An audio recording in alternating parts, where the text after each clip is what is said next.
Tetapi justru ada ayat Alkitab yang bisa menghancurkan sola scriptura. Ya. Tampaknya Protestan berada di atas angin di dalam pertempuran tradisi interpretatif ini karena mereka memiliki lebih sedikit kepercayaan yang sangat bergantung pada tradisi tidak tertulis gereja. Misalnya konsepsi Maria yang tak bernoda atau infalibilitas kepausan.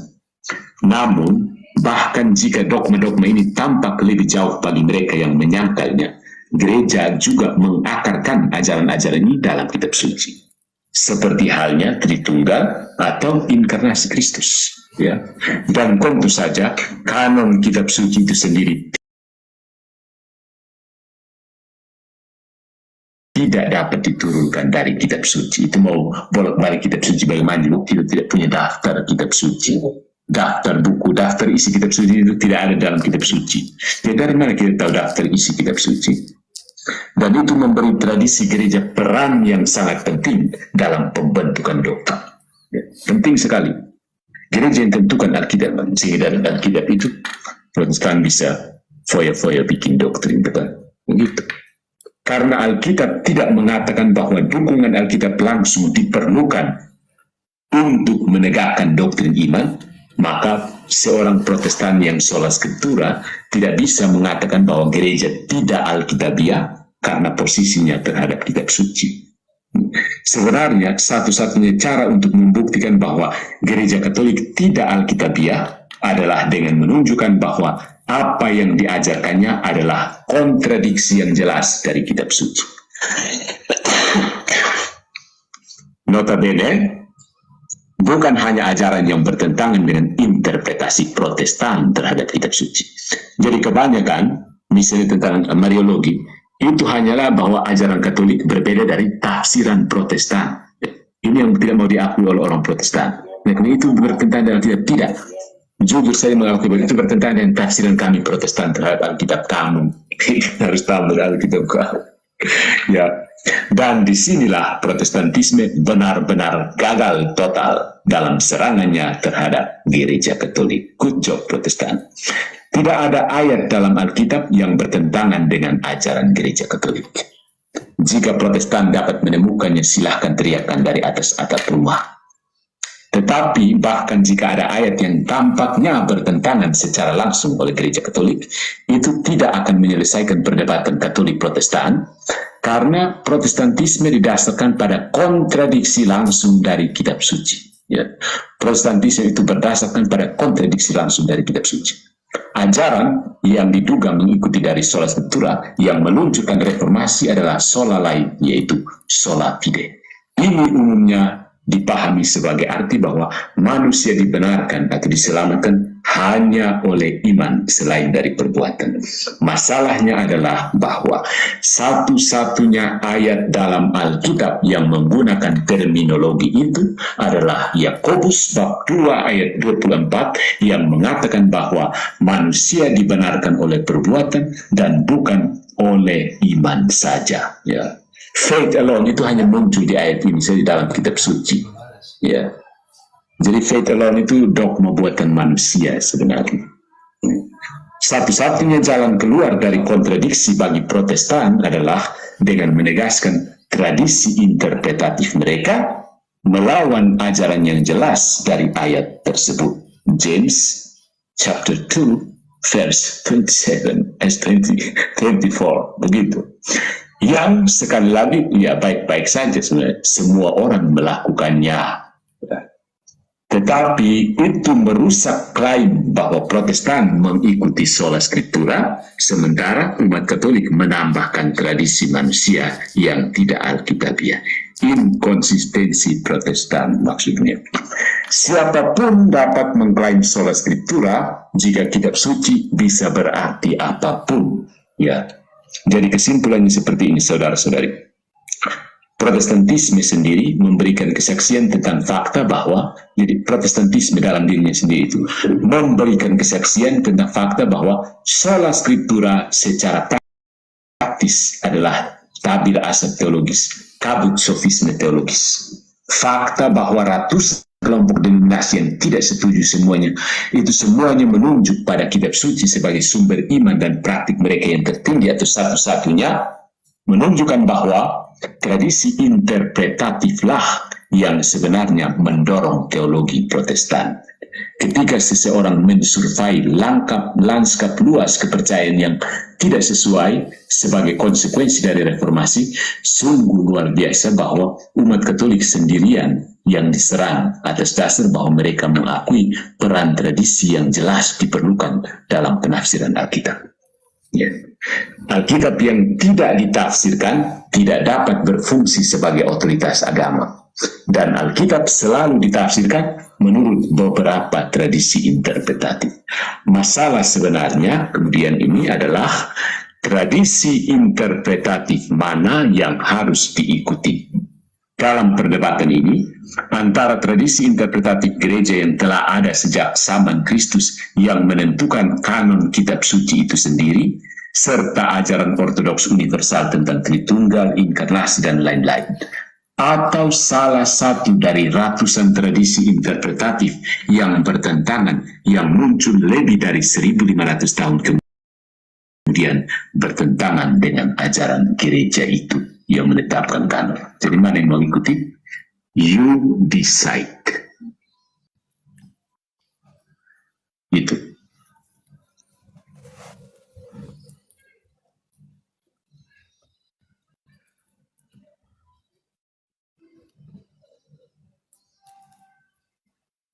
Dari mana coklat Kinder berat?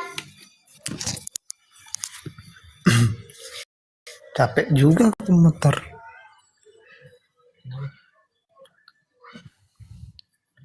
Protestan yang naik, yang di sini nggak ada yang berani naik. Maman Pio.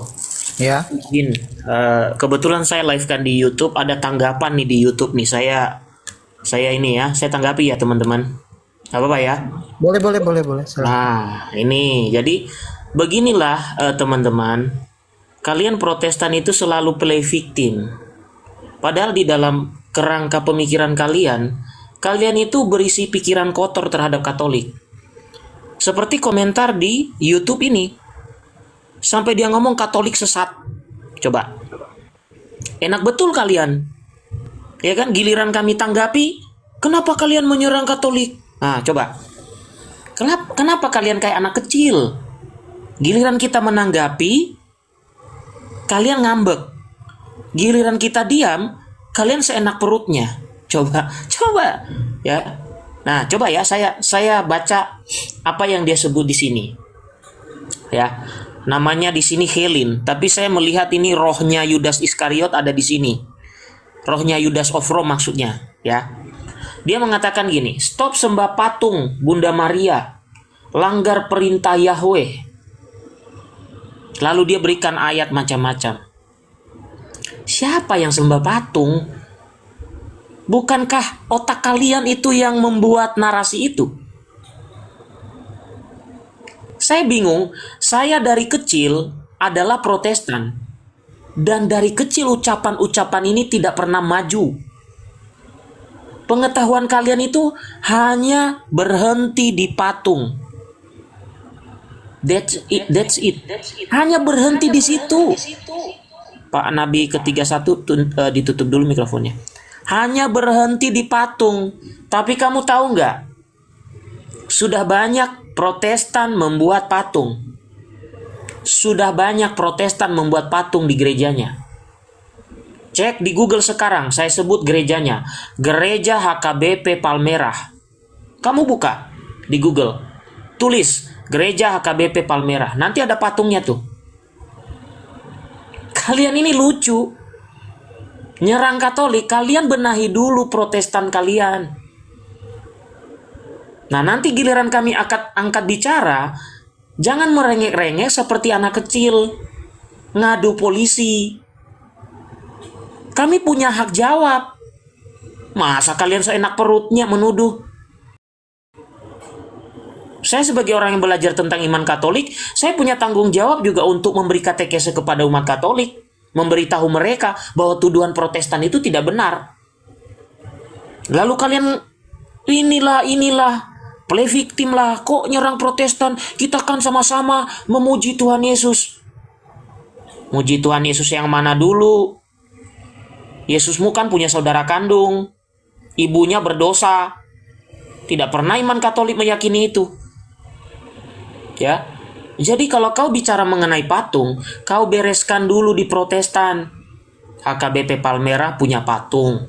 Gereja Protestan Maluku punya patung. Gereja denominasi di Minahasa atau Manado punya patung. Di Sibea-bea ada patung juga. Kamu ngomong di sosial media nuduh kami sembah patung. Sementara, ibarat kau berada di suatu rumah. Di rumahmu itu banyak patung, tapi kamu sibuk mengomentari patung di luar. Beresin dulu. Protestan yang saat ini mengikuti Katolik membuat patung, ya, dan benerin dulu. Kamu baca Alkitab itu yang bener, konteksnya apa. Jangan membuat kontradiksi. Contoh, Bilangan 21 ayat 4-9. Tadi dia bilang kan stop membuat patung, menyembah patung, karena melanggar firman Tuhan katanya. Bilangan 21 ayat 4-9 Tuhan memerintahkan buat patung. Apa nggak kontradiksi tuh?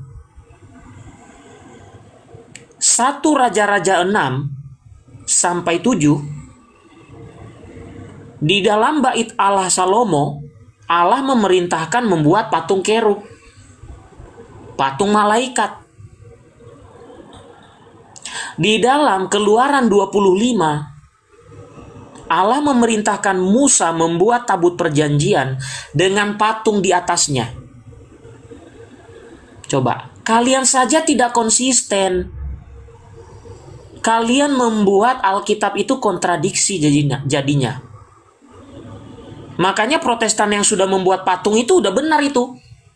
Mereka sudah paham mana yang dilarang, mana yang tidak dilarang. Yang membabi buta adalah orang yang asal ngomong, jangan buat patung, melanggar firman Tuhan, jangan berdoa di depan patung nanti nyembah.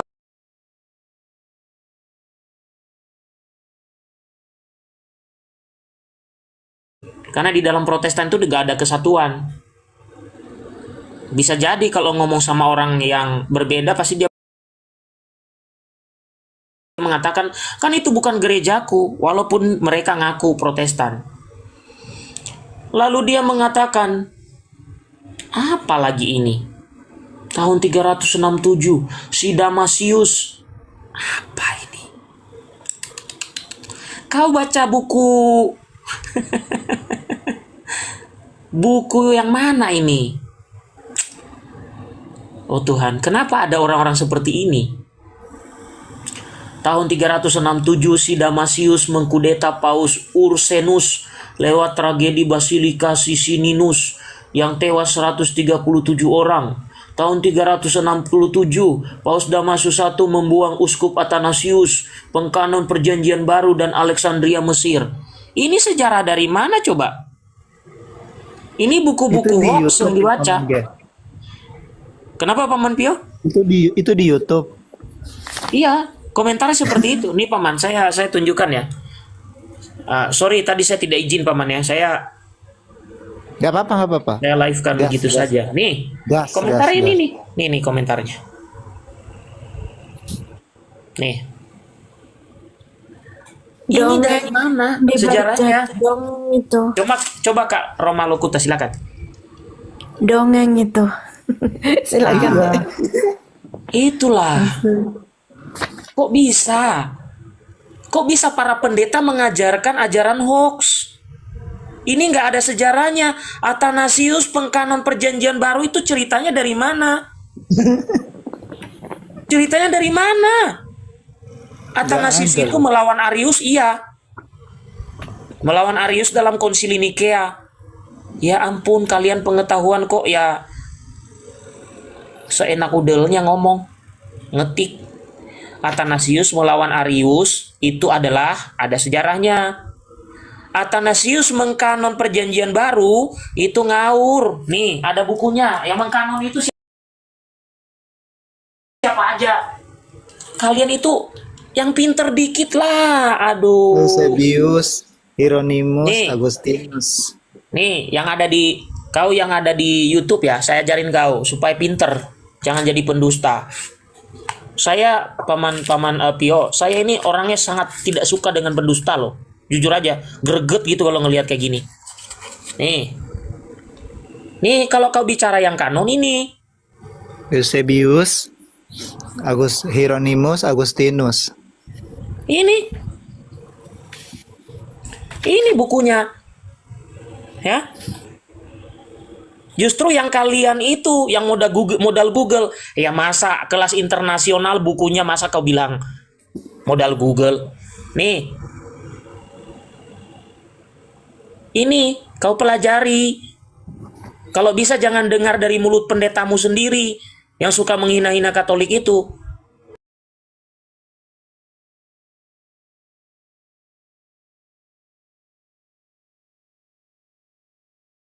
Lalu kalau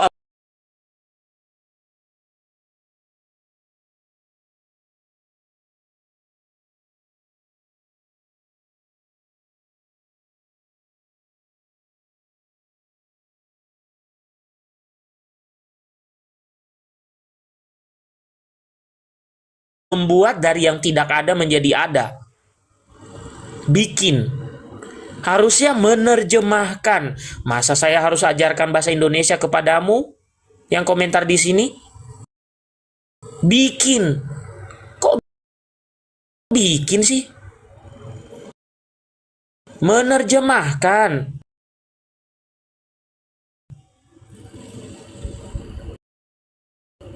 Ya.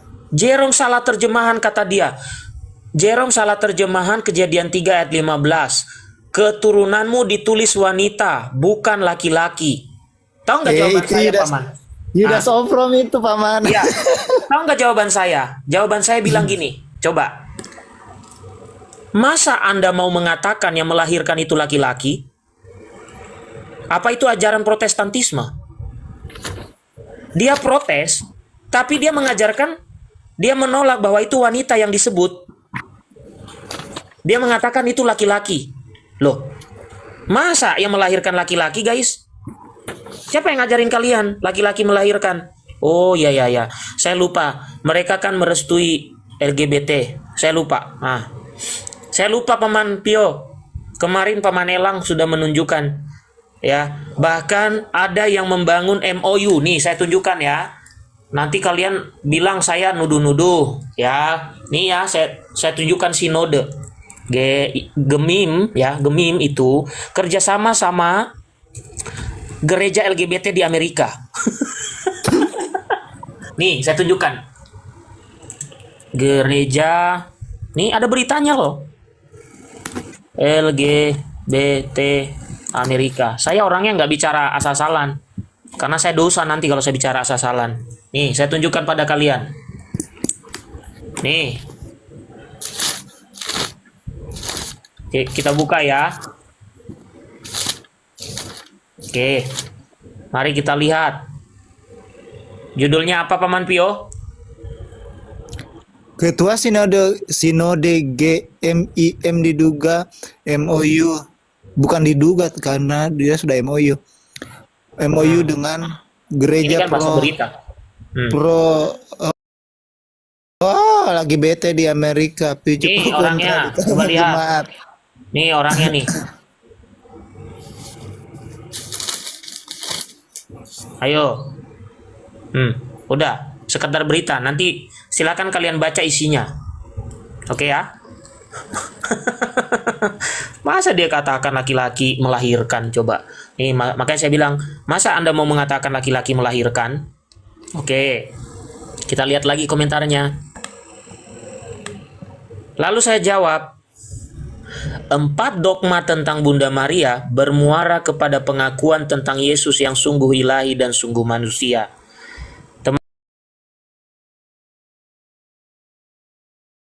Tahu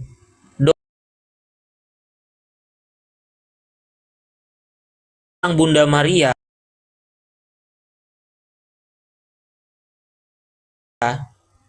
itu tidak dibuat asal-asalan oleh gereja. Ya. Oke. Tidak dibuat asal-asalan. Oh, suka-suka kami para paus. Anda tahu nggak kenapa muncul Maria Theotokos? Anda tahu di konsili apa? Jangan-jangan orang-orang ini juga nggak tahu lagi. Kebanyakan sih saudara Protestan tuh nggak tahu. Benar kata Romo Patris, kuah kosong. Konsili Efesus salah satu konsili yang menentang ajaran yang mengatakan bahwa Bunda Maria itu hanya ibu kemanusiaan Yesus. Dengan kata lain, Nestorius mengatakan bahwa Yesus itu bukan Tuhan dan tidak mungkin manusia melahirkan Tuhan. Mirip yang sering Anda dengar kan? Maka konsili Efesus diadakan untuk membahas persoalan itu.